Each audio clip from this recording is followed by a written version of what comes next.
ครงการยกระดับคุณภาพการศึกษาเอกชนจังหวัดชายแดนภาคใต้ในศตวรรษที่ 21 กิจกรรมเสริมสร้างเทคโนโลยีสารสนเทศเพื่อการศึกษา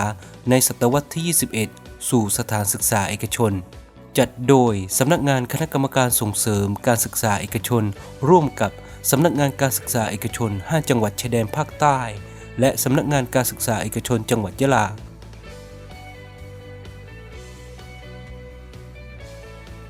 เพื่อให้ครูโรงเรียนเอกชนในจังหวัดชายแดนภาคใต้ได้รับการพัฒนาความรู้และทักษะการนำเทคโนโลยีการศึกษาทางไกลด้วยเทคโนโลยีสารสนเทศ DLIT ไปใช้ในการจัดการเรียนการสอนในห้องเรียน Smart Classroom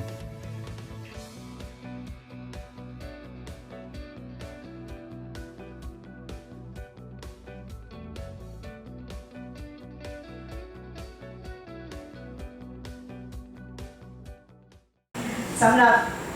ความประทับใจนะคะก็คืออย่างแรกเลยนะคะก็คือประทับใจในที่มาอบรมในครั้งนี้นะคะก็คือในระยะเวลานะคะก็คือได้จัดก็คือเวลาที่เหมาะสมนะคะในช่วงปิดเทอมพอดีนะคะเพราะว่าถ้าอยู่ในช่วงเปิดเทอมนะคะก็คืออาจจะต้องทิ้งนักเรียนไปตรงนั้นนะคะแล้วก็พอได้อบรมในครั้งนี้เสร็จนะคะก็เราก็ยังมีเวลานะคะที่จะไปเผยแพร่ความรู้นะคะก็คือเวลามันก็จะยังมีเวลาให้เราได้ศึกษาเพิ่มเติมอีกนะคะสนุกนะคะวิทยากรก็คือจะมีมุกนะคะมาให้ตลอดเลยนะคะไม่เครียดนะคะแอร์ก็เย็นนะคะประทับใจนะคะแล้วก็ที่สำคัญนะคะก็คือได้ความรู้แล้วก็พยายามจะกลับไปพัฒนาที่โรงเรียนของตัวเองนะคะแล้วก็ที่สำคัญก็คือได้รู้จักเพื่อนนะคะในกลุ่มที่เราเข้าไปในเครือข่ายนะคะได้เห็นว่าเพื่อนเนี่ยได้สร้างอะไรหลายๆอย่างนะคะให้เราได้ทำข้อสอบด้วยทำข้อสอบร่วมกันได้แชร์ประสบการณ์นะคะจากที่เคยอบรมมาไม่เคยได้เข้ากลุ่มไม่เคยได้เข้าเพจแบบนี้นะคะอบรมครั้งนี้ก็คือประทับใจนะคะได้รู้จักเพื่อนๆที่สร้างเพจด้วยกันด้วยนะคะแล้วก็นะคะและที่ข้อเสนอแนะละกันนะคะข้อเสนอแนะนะคะก็คืออยากให้ทางคณะที่มาอบรมนะคะอยากให้มีการนิเทศติดตามนะคะแล้วก็ถ้าเป็นไปได้นะคะอยากให้อบรมทางผู้บริหารด้วยนะคะก็สำหรับคำถามนะครับความประทับใจในการอบรมในครั้งนี้นะครับก็บอกเลยนะครับว่าประทับใจมากๆนะครับซึ่งผมคิดว่าDLIT นะครับอาจจะเป็นความรู้ใหม่สำหรับหลายๆท่านนะครับหรือบางท่านเนี่ยอาจจะรู้แต่ยังรู้ไม่ลึกนะครับซึ่งผมคิดว่าทุกคนนะครับวันนี้นะครับที่เรามารวมกันทั้ง3วันนะครับถึงแม้ว่ามันจะเป็นช่วงพักร้อนของเรานะครับแต่คิดว่าคนที่ไม่ได้มาผมคิดว่าพลาดนะครับผมคิดว่าคุณครูที่มาตรงนี้เนี่ยนะครับแน่นอนทุกคนเต็มใจที่จะมานะครับและท่านก็ไม่ผิดหวังนะครับเพราะมาแล้วได้ความรู้เต็มๆนะครับสำหรับข้อดีนะครับในส่วนตัวผมนะครับก็คือDLIT นะครับแน่นอนสามารถนำไปประยุกต์ใช้นะครับกับคณะครูที่โรงเรียนและก็นักเรียนได้นะครับแต่ส่วนตัวของผมเนี่ยคือสอนในระดับประถมนะครับอาจจะค่อนข้างยากนิดหนึ่งนะครับในการที่จะให้นักเรียนนั้นมาเล่นโทรศัพท์เล่นคอมพิวเตอร์ในชั่วโมงที่เรียนนะครับเนื่องด้วยเวลาที่จำกัดเราเป็นเอกชนด้วยนะครับแต่สิ่งหนึ่งที่ผมคิดว่าสามารถทำได้เลยนะครับอย่างเช่นในเรื่องของการเชื่อมต่อของโทรศัพท์นะครับขึ้นจอโทรทัศน์นะครับซึ่งแน่นอนว่าทุกโรงเรียนได้รับการอุดหนุนนะครับมีโทรทัศน์เกือบทุกห้องหรือมีทุกห้องก็แล้วแต่นะครับแทนที่เราจะพาโน้ตบุ๊กเครื่องใหญ่ๆต้องแบกไปนะครับเราแค่ใช้โทรศัพท์เครื่องเดียวนะครับในการเชื่อมต่อสามารถเปิดสื่อการเรียนรู้ต่างๆให้นักเรียนดูได้ไม่ว่าจะเป็นระดับอนุบาลหรือประถมนะครับซึ่งนี่มันคือข้อดีนะครับแต่คิดว่าคุณครูที่สอนมัธยมนะครับก็คือคิดว่าคงจะใช้แน่นอนนะครับเพราะว่าผมคิดว่าในระดับมัธยมเนี่ยความพร้อมของ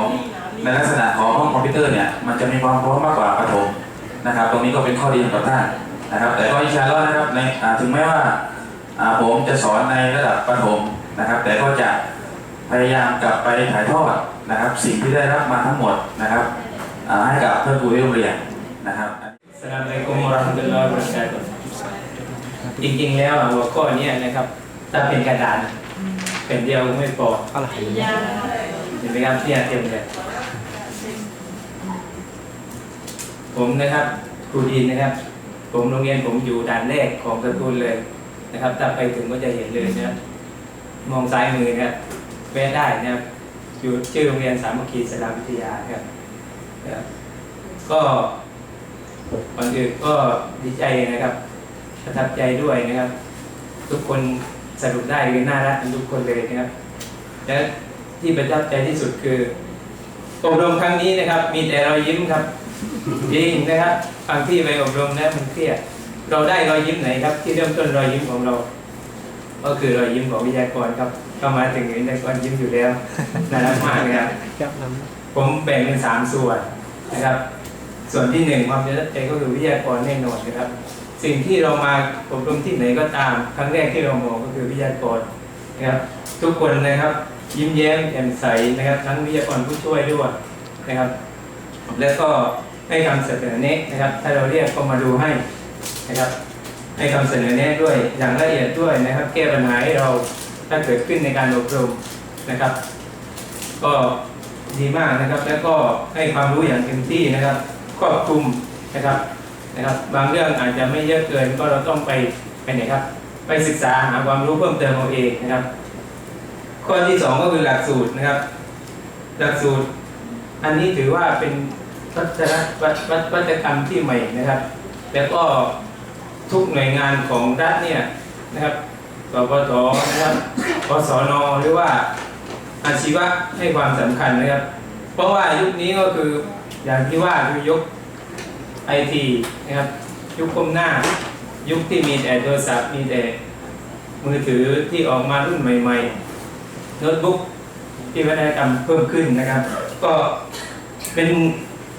สื่อที่ให้เรียนรู้ได้ง่ายนะครับแล้วก็ผู้เรียน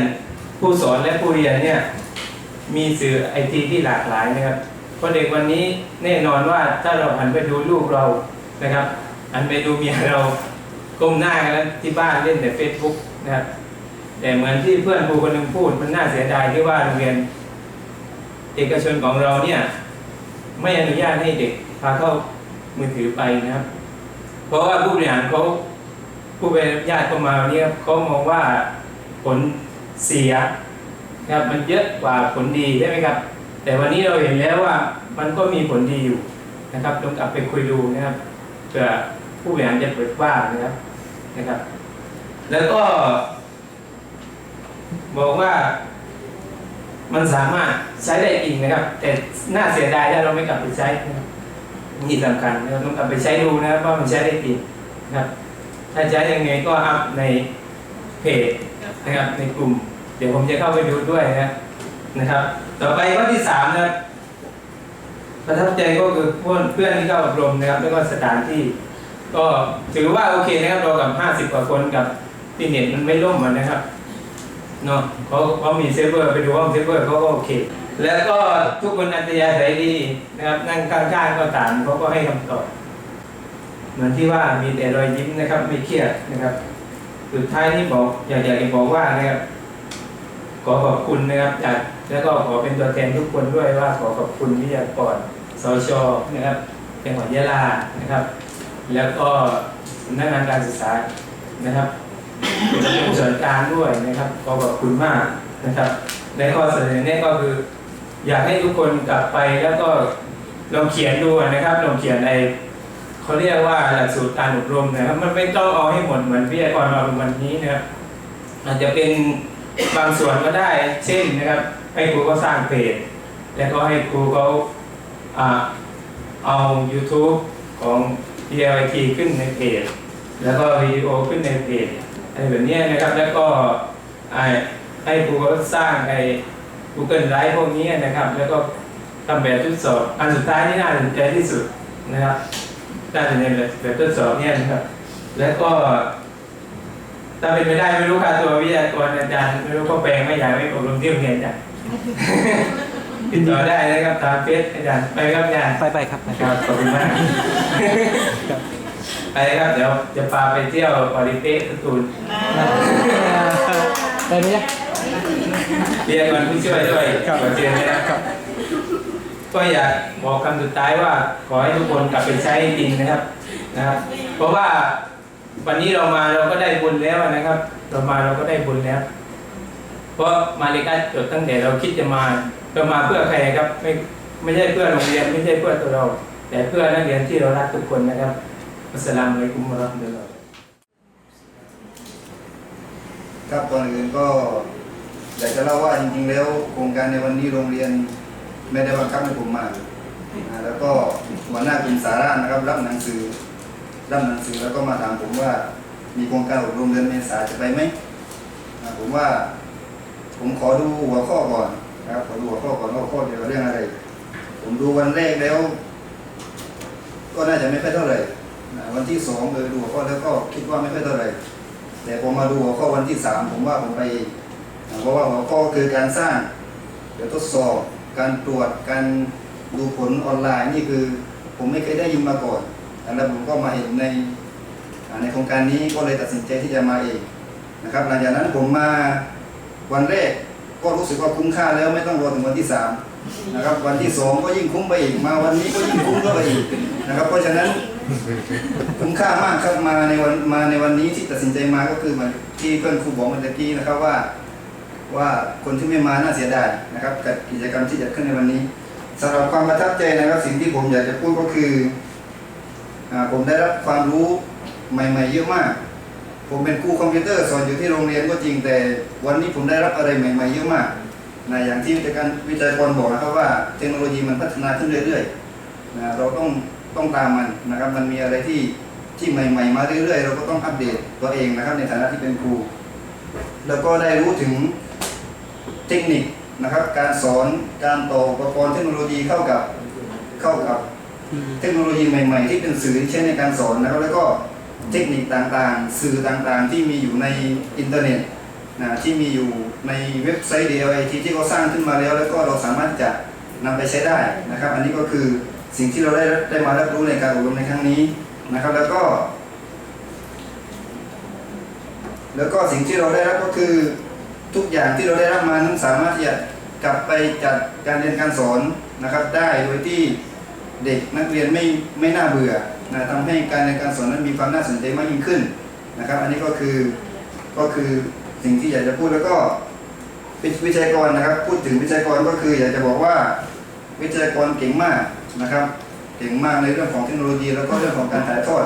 ถึงแม้ว่าไม่ได้เป็นครูเหมือนที่ท่านว่าแต่ว่าท่านก็ถ่ายทอดด้วยกับเทคนิคการถ่ายทอดที่ดีมากนะครับทำให้เพื่อนครูหลายคนเวลาช่วงกินข้าวผมก็นั่งคุยก็บอกว่าอบรมครั้งนี้ไม่น่าเบื่อเลยรู้สึกดีรู้สึกว่าอบรมแล้วไม่เครียดนะครับเป็นการจัดกิจกรรมอบรมที่ไม่น่าเบื่อนะครับเพื่อนครูหลายคนก็พูดคุยกันนะครับในช่วงที่เราพักแล้วก็สถานที่นะครับก็มีความพร้อมนะครับเครื่องคอมพิวเตอร์แอร์เย็นมากครับผมสันนี่สันเย็นนะครับไม่ใช่สันเลยผมเย็นนะครับแล้วก็ขอบคุณวิจัยกรขอกล่าวคำว่ายาซาคุมุลก็ไครอนนะครับให้อัลเลาะห์ได้ตอบแทนความดีกับวิจัยกรทุกท่านนะครับที่ได้มาถ่ายทอดสิ่งดีๆเหล่านี้ให้กับพวกเราทุกคนนะครับแล้วก็อยากจะให้จัดโครงการนี้ต่อเนื่องนะครับก็คืออย่างที่พูดเมื่อกี้ว่าเทคโนโลยีมันพัฒนาเรื่อยๆวันนี้เราได้เรียนรู้เรื่องนี้แต่อีกปีหนึ่งข้างหน้ามีอะไรใหม่ๆที่มันเยอะขึ้นกว่านี้เพราะฉะนั้นโครงการนี้ต้องมีเรื่อยๆแล้วก็อัปเดตเทคโนโลยีขึ้นเรื่อยๆครับผมก็ขอจบการพูดความรู้สึกในไว้เพียงเท่านี้ครับวัสสลาม ขอบคุณวิทยากรแล้วก็ผู้ช่วยวิทยากรทุกท่านด้วยนะคะที่ให้ความรู้แล้วก็เทคนิคต่างๆนะคะสิ่งที่ประทับใจอย่างแรกก็คือตัววิทยากรนะคะเพราะว่าวิทยากรให้ความรู้เป็นกันเองมากตอบคำถามได้แบบเข้าใจนะคะตอบปัญหาอะไรต่างๆที่ยังข้องใจก็คือเข้าใจได้ง่ายขึ้นนะคะอันที่สองก็คือบรรดาเพื่อนครูทุกคนนะคะหน้าตายิ้มแย้มแจ่มใสมากนะคะแล้วก็มีความสุขในการอบรมครั้งนี้นะคะแล้วก็เรื่องสถานที่ก็เดินทางสะดวกนะคะที่จอดรถสบายค่ะแล้วก็อีกอย่างหนึ่งก็คือนะคะอีกอย่างหนึ่งก็คือ จะนำความรู้ที่ได้จากการอบรมครั้งนี้เนี่ยนะคะไปถ่ายทอดให้กับเพื่อนๆที่ยังไม่ได้มานะคะส่วนที่โรงเรียนเนี่ยจะเปิดกว้างเรื่องเทคโนโลยีนะคะเพราะว่าที่โรงเรียนเนี่ยอนุญาตให้เด็กนักเรียนนำโทรศัพท์ไปใช้ได้นะคะอยากจะให้เพิ่มระยะเวลาในการอบรมนิดนึงเพราะว่าอย่างที่เพื่อนที่ออกมาเมื่อกี้น้องๆนะคะที่ออกมาเมื่อกี้เนี่ยก็คือในบางเรื่องมันรวบรัดจริงๆนะคะเพราะว่าการอบรมในการทำแบบทดสอบเนี่ยมันต้องใช้ระยะเวลาหน่อยนะคะก็ขอบคุณค่ะ ค่ะสำหรับความประทับใจนะคะในการอบรมครั้งนี้ค่ะจากการที่มาอบรมในครั้งนี้นะคะรู้สึกประทับใจหลายๆอย่างเลยนะคะอันดับแรกประทับใจนะคะประทับใจนะคะความเป็นกันเองนะคะระหว่างทีมงานวิทยากรนะคะและผู้เข้าอบรมนะคะคือมันไม่เครียดเกินไปนะคะอีกทั้งการนำเสนอข้อมูลนะคะเข้าใจง่ายไม่น่าเบื่อนะคะแล้วก็สร้างความตื่นตาตื่นใจทุกๆช่วงของการอบรมเลยค่ะเพราะตนเองนะคะเน้นชอบเทคโนโลยีอยู่แล้วด้วยนะคะจากทั้ง3วันนะคะทำให้รู้ว่าสิ่งที่เรารู้เช่นอีเมลนะคะว่ามันสามารถที่จะทำได้หลายๆอย่างเลยค่ะแค่ทริคเล็กๆเองสามารถที่จะทำให้ผลงานของเราเนี่ยเกิดความน่าสนใจนะคะสามารถนำทริคนี้ไปใช้ทำแบบทดสอบหรือว่าแบบทดสอบถามเนี่ยให้กับนักเรียนได้นะคะคือมันมีประโยชน์มากค่ะคือถ้าไม่มาอบรมครั้งนี้ก็คงจะไม่รู้เหมือนกันนะคะค่ะและสุดท้ายนะคะที่ฉันมองว่าDLIT นะคะสามารถเนี่ยตอบโจทย์กับการศึกษาในยุคปัจจุบันและเด็กในปัจจุบันได้อย่างเหมาะสมนะคะถ้านำไปใช้ในกระบวนการเรียนการสอนถือว่าเป็นการพัฒนาคุณภาพได้ดีทีเดียวเลยค่ะขอบคุณค่ะ